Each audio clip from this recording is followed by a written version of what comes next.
Hey guys, Brian here. Welcome back to the shop. Come out here today. Thought I'd shoot a quick video. Haven't been able to do any video in the shop because it's been super cold.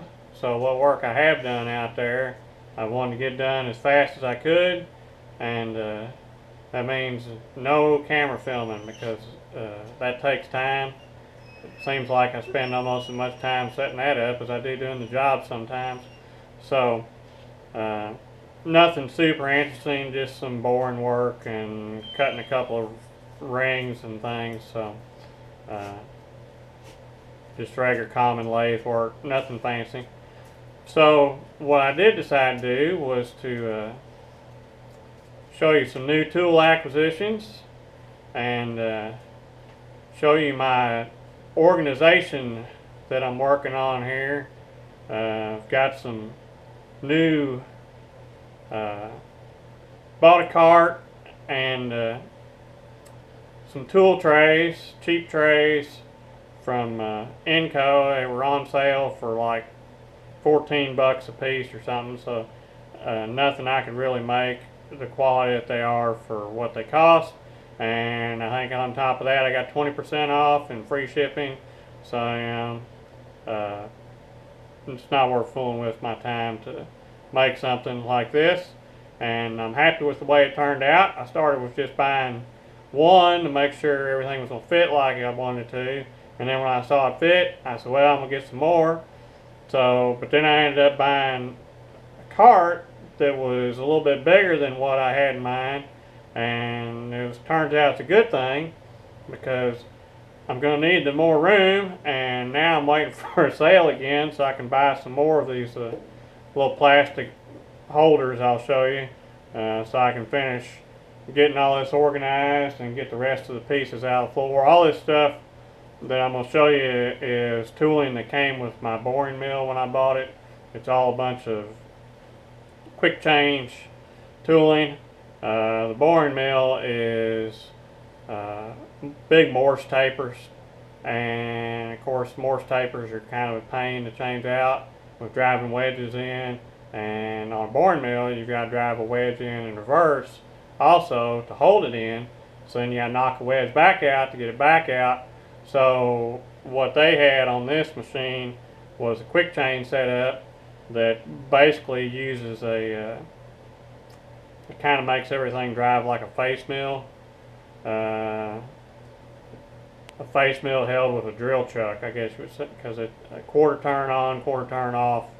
And I actually bought an adapter to go on my Cincinnati mill so I could use this stuff on it too, and I've been using it on it some recently, and it's working out pretty good. It's a lot faster than screwing the drawbar bolt in and out all the time to change from one size to the other, and especially if you're doing work like I did on that plate, on that deck plate video, where I was doing multiple operations in the same holes, changing out tooling. It saved a lot of time on that job by being able to just quarter turn out, slide a new one in, quarter turn back, and ready to go. So I've been cleaning this stuff up as I went. The mill had been sitting at the guy's shop for a while, and there's some surface rust and things on this tooling, and some of the stuff's stuck and hard to get apart. So I've taken a little, just Scotch-Brite pads and just rubbing it down, getting it cleaned up. So I'll show you that. But let's go over here to the table, if the dog will let me on the couch, and show you these new acquisitions and talk a little bit about some of this other here. So I can probably just roll the cart over.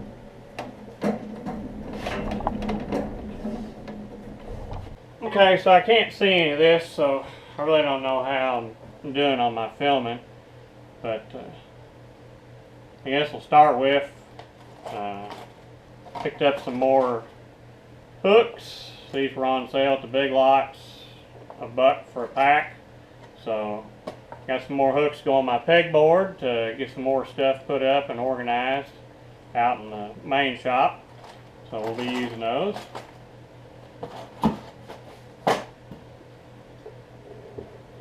Picked up this nice big 4-inch Williams lathe dog. It's in good shape. It's got the right screw in it and everything where it doesn't hang out and snag you and wrap you around the machine. So that's not any fun. You don't want to go for a ride on the lathe. Picked that up, $10. So I was happy with that.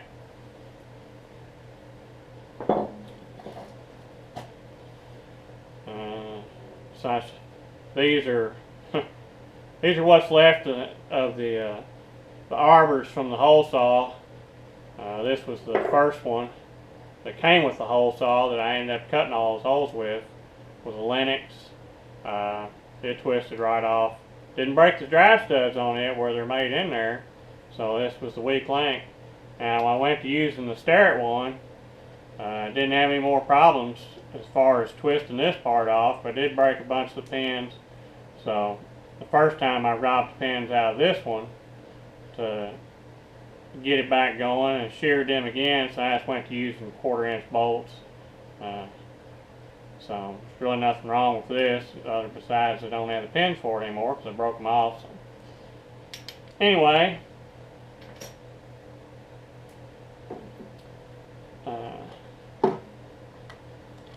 bought a lot of Half Moon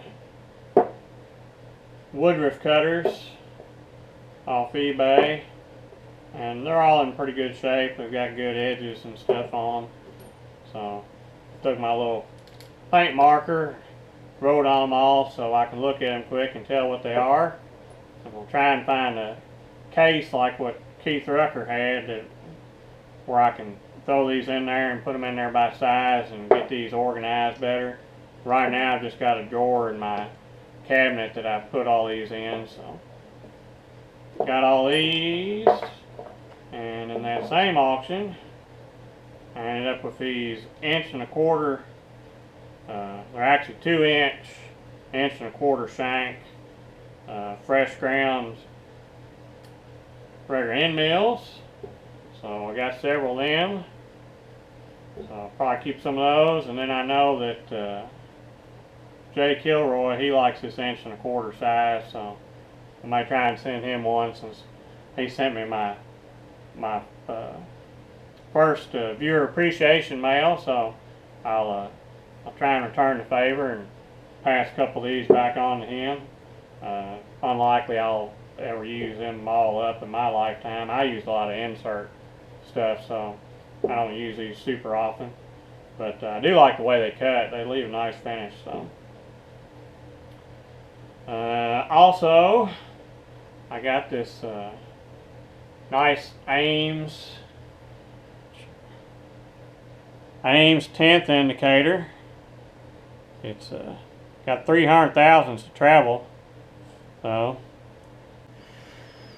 okay, so here's that Ames indicator. Was having problems there. The crystals had gotten against the face. It's kind of loose in here, and it can make it bind up. But you can see this be the 10 thousandths, and this is hundredths, thousandths over here. So this is a tenths indicator, but it goes to 300 thousandths. So you can dial him up there. So yeah, that would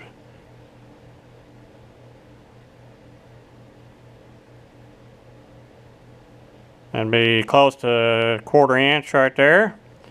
What's that showing? So it's hard to move a tenth. But anyway, I really like this indicator.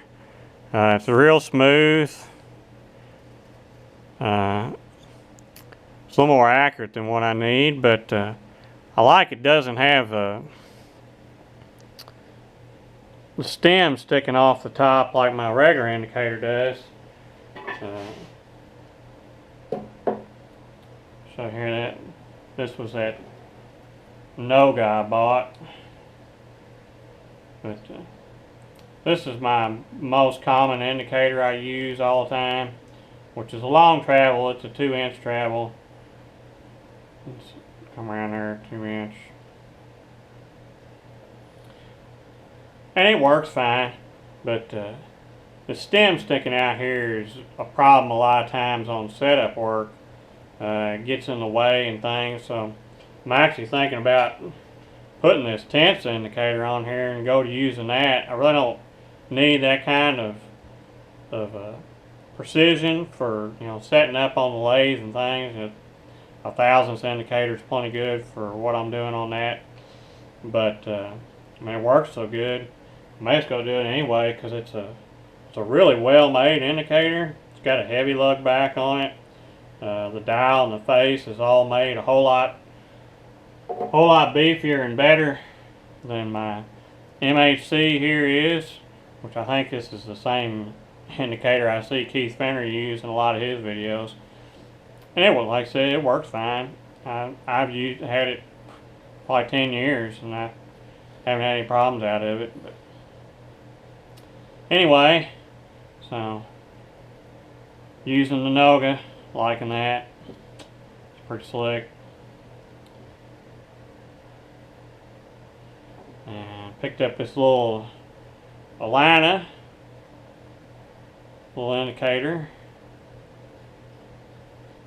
which is pretty much identical to a stare at last word.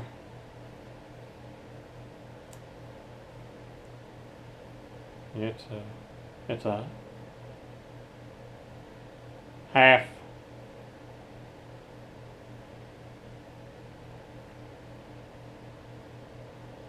thousandths indicator.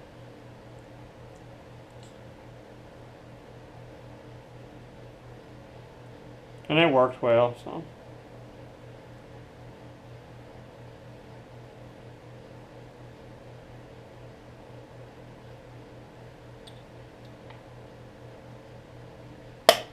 And this nice little tin case, pretty good little setup back in the day. So I have to get a stand hold it. Initially I thought that this shank on here was bigger than a standard 3/8 stem, but it fits right in this Noga holder, so maybe I'll get a Noga for it and put it in there too. Wait for the big sale and pick up another one. So okay, so here it is. This is what I've been working on, getting organized. Is all this beaver tooling here. Trying to get it laid out the way I want it, so that stuff's pretty quick to find. So I've got my end mill holders by size. I've got my edge finder and my hole locators that are permanent on the edges. My center drills. And then I just go by end mill sizes going on up the rest of the way across. So there's one of those 2-inch, 1.25 shanks back there. So then these are Morse taper adapters. And all these down through here are drills as well, starting here.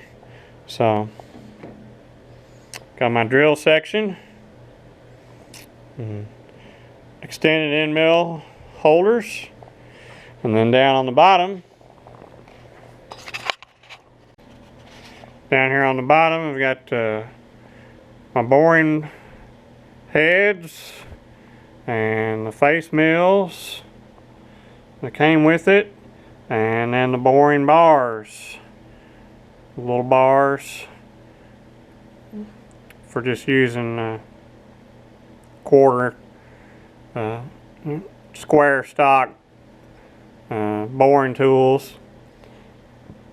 So and you see I need some more holders to finish out this space. This is my adapter for the for my mill for the 50.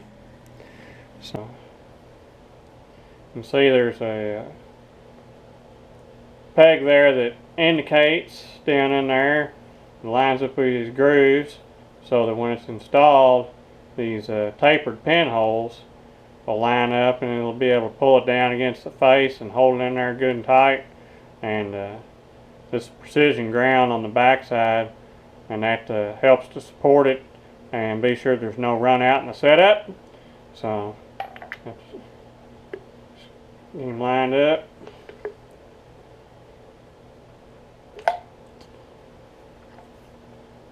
Locked. Can't come out. Quarter turn back, pull them right out. You're ready for the next one.